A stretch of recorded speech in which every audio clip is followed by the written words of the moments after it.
titre de ce livre, Les paraboles de notre Seigneur Jésus-Christ. Nous sommes à la 57e partie de ce livre. Nous sommes à la partie 57 de ce livre. Il est écrit par le bien-aimé frère Christian Brandt. Nous sommes au chapitre 5, suite, chapitre 5, suite.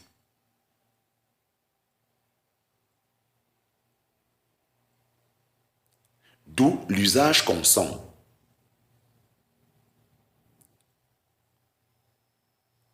Les trois paraboles adressées aux foules sont introduites par la phrase « Il leur proposa une autre parabole disant » La signification originale du mot « proposé » est posée à côté. Le Seigneur leur pose une autre parabole à côté de celle déjà communiquée et il explique. L'expression a été faite semblable, mais l'accent sur l'aboutissement du développement et non pas tellement sur son commencement ni sur son déroulement. Le Seigneur a devant lui le plein développement de la chose et montre comment cela est arrivé historiquement. D'où l'usage constant du passé pour les verbes s'aimer, vint, s'aima, monta, produisit, parut, etc. En fin de compte, la signification de a été fait semblable répond à la signification de est semblable des versets 31, 33, 44, 45, 47 de Matthieu chapitre 13. Chapitre 5, petit 2, bas 1 sous 1. Chapitre 5, petit 2, bas 1 sous 1. Ce à quoi le Seigneur Jésus a droit. Ce à quoi le Seigneur Jésus a droit. L'homme qui s'aimait de la bonne sémence dans son champ est le Fils de l'homme, en parenthèse, Matthieu chapitre 13, verset 37. Il n'est pas dit Christ, le titre de Fils de l'homme, fait ressortir son rejet comme Messie de son peuple terrestre et son élévation à la droite de Dieu. C'est aussi la raison pour laquelle ce n'est que dans cette parabole qu'il est parlé du champ comme étant son champ, en parenthèse, Matthieu chapitre 13, verset 24 à 27. Dans la parabole précédente du Seigneur, il n'y a rien de pareil. Entre-temps, le Seigneur est en figure, mort et ressuscité. Quand il parle maintenant de son champ et qu'il explique que le champ, c'est le monde, en parenthèse, Matthieu chapitre 13, verset 38, il est clair que le monde entier, en parenthèse, en grec, cosmos, lui appartient. Y a-t-il là quelque chose de particulier? Ne lui appartient-il pas déjà depuis toujours?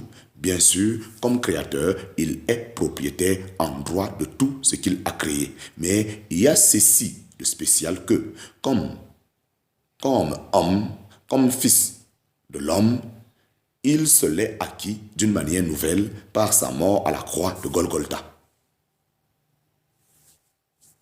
C'est dans le même sens que les Juifs remplis de haine contre lui ont dit de lui quand il est venu dans sa vigne, celui-ci est l'héritier, venez tuons-le et possédons son héritage. En parenthèse, Matthieu chapitre 21, verset 38.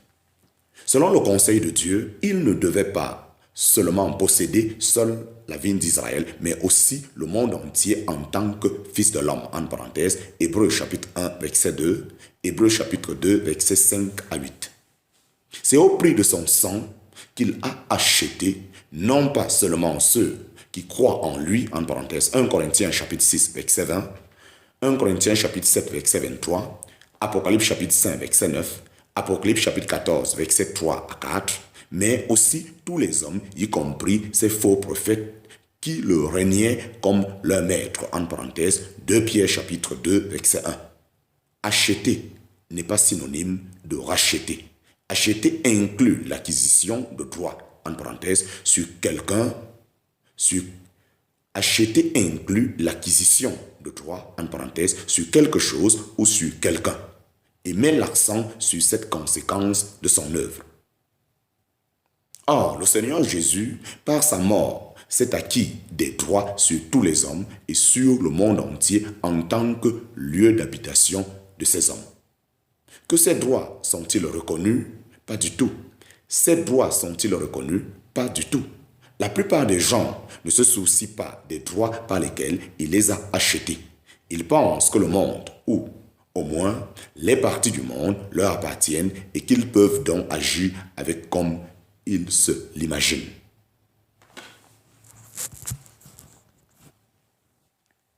Pourtant, ils se trompent. Le monde appartient à Christ et ils devront répondre un jour devant lui de ce qu'ils se sont immiscés dans ses droits. Chapitre 5, petit 2, sous 1, bas 2. Chapitre 5, petit 2, sous 1, bas 2. La bonne sémence. La bonne sémence.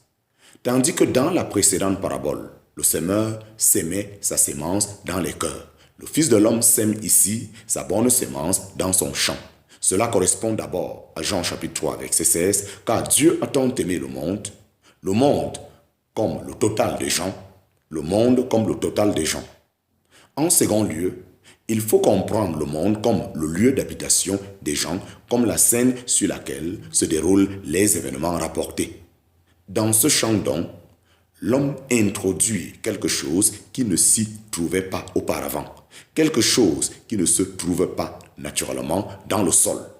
C'est ce qui rend clair qu'il ne peut s'agir ni de la nation juive, ni du système juif, car ils étaient présents avant la période mentionnée ici. Qu'est-ce donc que la bonne sémence? Le Seigneur l'explique ainsi. La bonne sémence, ce sont les fils du royaume. En parenthèse, Matthieu chapitre 13, verset 38.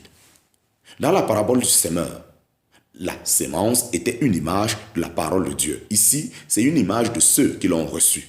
Le fruit correspond à la sémence. La bonne sémence, ce sont des croyants qui font partie du fruit du vrai grain de blé qui est mort pour eux afin qu'il ait la vie. En parenthèse, Jean chapitre 12, verset 24. Ce sont eux que le Seigneur met dans son champ. Les fils du royaume lui appartiennent et il les envoie dans le monde.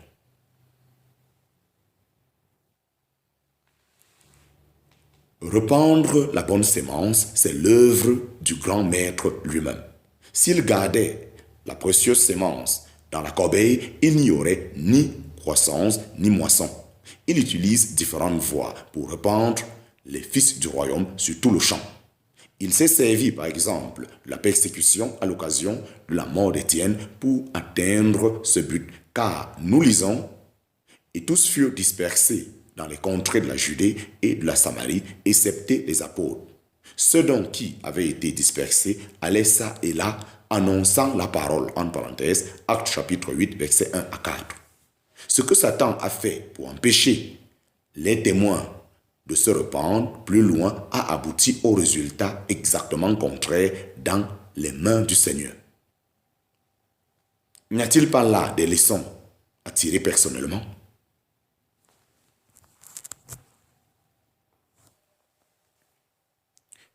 Plus d'une fois, le Seigneur permet des circonstances dans nos vies qui nous éprouvent, qui nous étonnent bien de la peine, qui nous donnent bien de la peine et que nous attribuons peut-être à l'adversaire. Mais si nous les appliquons correctement, nous pouvons être par là en bénédiction à d'autres. C'est dans ce but que le Seigneur a mis les fils du royaume dans son champ. Mais le champ, c'est le monde. Par ailleurs, le champ n'est pas l'assemblée ou église de Dieu. Notre parabole n'a rien à faire avec les principes de l'assemblée comme on le verra plus loin encore plus clairement. On ne saura trop mettre en garde contre une telle méprise. Certes, le royaume des cieux prend dans le temps présent les traits et les formes de l'Église, cela est indiscutable, mais les principes selon lesquels Dieu agit dans le royaume des cieux sont autres que ceux qu'il veut voir respectés dans son assemblée. Amen et Amen. Chapitre 5, petit 2 sous 2. Chapitre 5, petit 2 sous 2. L'œuvre du diable. L'œuvre du diable. Dans la parabole du semeur, l'adversaire ravit ce qui est bon. Dans la parabole de l'ivraie du champ, il ajoute quelque chose de mauvais. Ces deux activités sont dangereuses et il les exerce les deux. Mais pendant que les hommes dormaient, son ennemi vint et sema de l'ivraie parmi le froment et s'en alla. En parenthèse, Matthieu chapitre 13, verset 25. Remarquons en premier lieu que nous apprenons ici quelque chose sur la nature de la bonne sémence. Il s'agit de froment. En parenthèse, au blé. C'est pourquoi cela fait penser à Jean chapitre 12. Le Seigneur Jésus se compare lui-même à un grain de blé et ceux qui gênent à la suite de sa mort Et ceux qui gèment à la suite de sa mort et font partie de son fruit portent les mêmes caractères que lui. Chapitre 5, petit 2, sous 2, bas 1. Chapitre 5, petit 2, sous 2, bas 1. Les fils du méchant. Les fils du méchant. Voilà maintenant quelque chose de bien sérieux devant nous. Le Seigneur a un ennemi, le diable, en parenthèse, Matthieu chapitre 12, verset 39, et celui-ci se sert du manque de vigilance des hommes pour faire du mauvais travail. Il marche sur les talons de celui qui a sémé la bonne sémence dans son champ et il sème l'ivraie au milieu du froment. Le mot grec pour sémer est ici renforcé par un préfixe, ce qui lui donne le sens de inonder de sémence.